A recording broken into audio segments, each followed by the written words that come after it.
All right, so we're just gonna go walk around the nursery here, and Troy's gonna just show what restoring Eden's all about.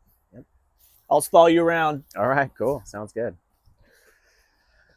Cool. So this is our SeaTac nursery. Like I said, we have another nursery in Enumclaw, but this is like our retail location.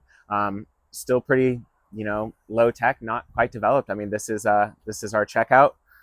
It's just a couple of gazebos, and we use iPads, and super simple. Just because we're on a residential lot, we can't do a lot more than this. So this is what it'll be.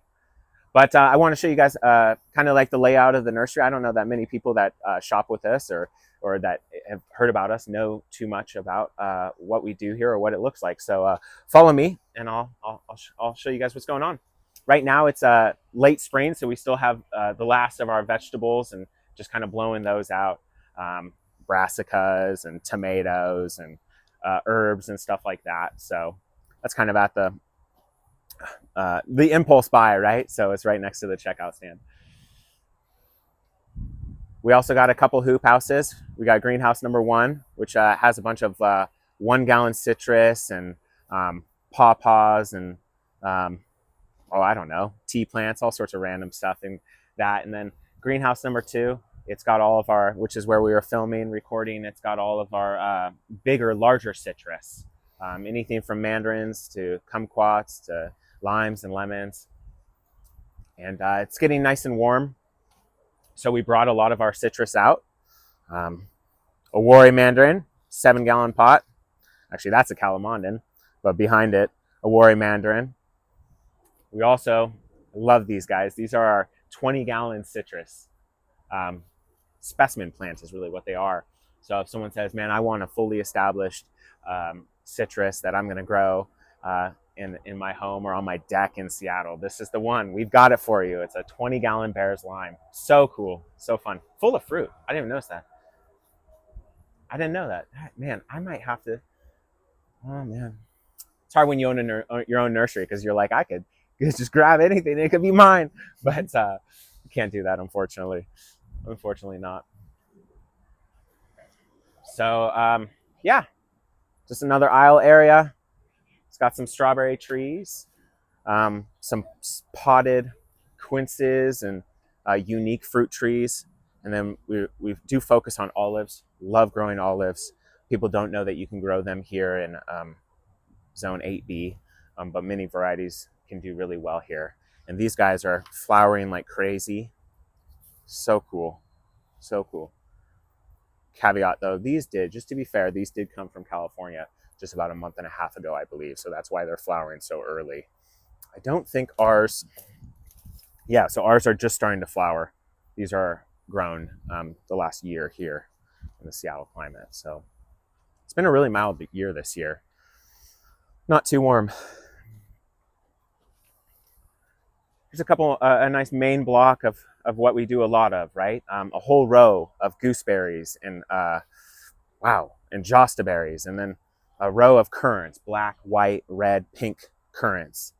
And then we also got mulberries, all different types of mulberries, and we've got figs, just anything and everything that grows here. I often wonder if we have too many options for the average customer.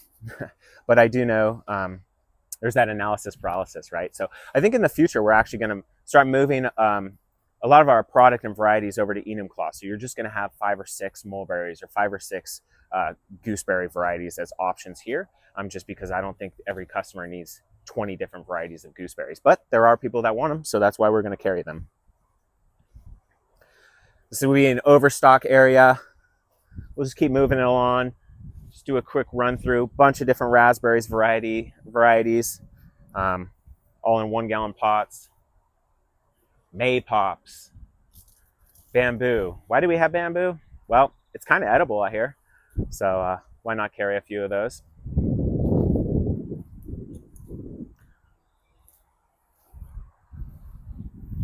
And on the back side of the greenhouse, outside, bunch of different evergreens. I cannot believe this. There's now 4 different varieties of evergreen huckleberries. Cascade Sunburst, Scarlet Ovation, Straight Species, and then Cascade Jewel. So cool. So cool. We have tons of new lingonberries that we're going to have ready here in just a couple months. They're being they were potted up and they're just rooting out. Super excited about those. Pepper plants, gummy berries, sea berries, autumn olives, more apples, red fleshed apples, potted columnar apples. So many different plants. So cool. Pineapple guavas. I think we've got 10 or 11 kinds right now. Unique, hard to find varieties that ripen here in the Seattle area. Pomegranates just coming out of dormancy. Then you can also see this is where we have all of our potted fruit trees as well, or the start of a potted fruit tree aisle. Plums, a lot of the interspecifics, cherry plums, plurries, apriums, pecodums, all sorts of stuff. Looks like we need to restock, but we got a bunch of different kinds of blueberries. Mostly northern high bush is what we carry.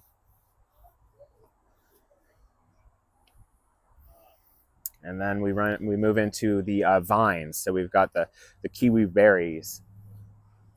Acai, a self-fertile variety. That's cool. That's been popular. And then you've also got the fuzzy kiwis, which people wouldn't think that you can grow here, but you can. Just got to have a male and a female and a nice 3/4 to full day of sun. Whoop. Now grapes, all different types of grapes, anything and everything. Some are great for our area, and then some really are not for our area, but we ship them nationwide, right? So like the muscat grapes, super hard to grow here. Very difficult. But man, the flavor is amazing. But we do ship those all over.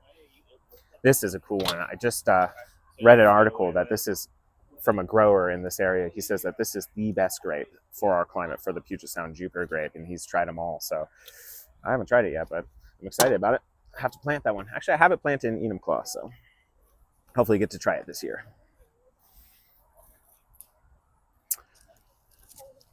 And then we've got more fruit trees back there.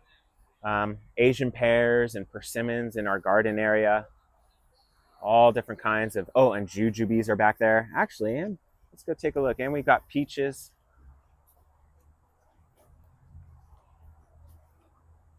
Peaches can be challenging here with that leaf curl. But we do supply them because people want to grow them. And there are leaf curl resistant varieties, but there's also just super cool peaches like this. Well, actually it's a nectarine, but it's a donut nectarine. This is our first year carrying that. And then you have the donut peaches as well. All different kinds. And then yes, we got persimmons back here and Asian pears as well. And I want to show you just one more area of our nursery and then we'll call it. Okay, so let me show you the main address. Is it down this way? Look at that. All those peaches on this miniature dwarf pixie peach tree.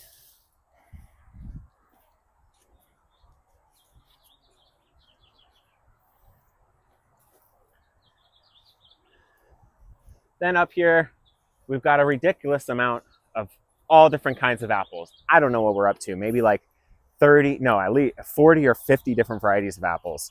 May have gone overboard there, but yep, there's our apple selection.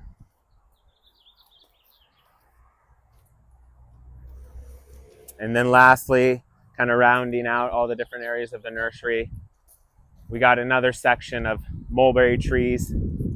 How cool is this? Look at this weeping mulberry. I really don't know why this one's not more popular. How cool is that? Tons of fruit.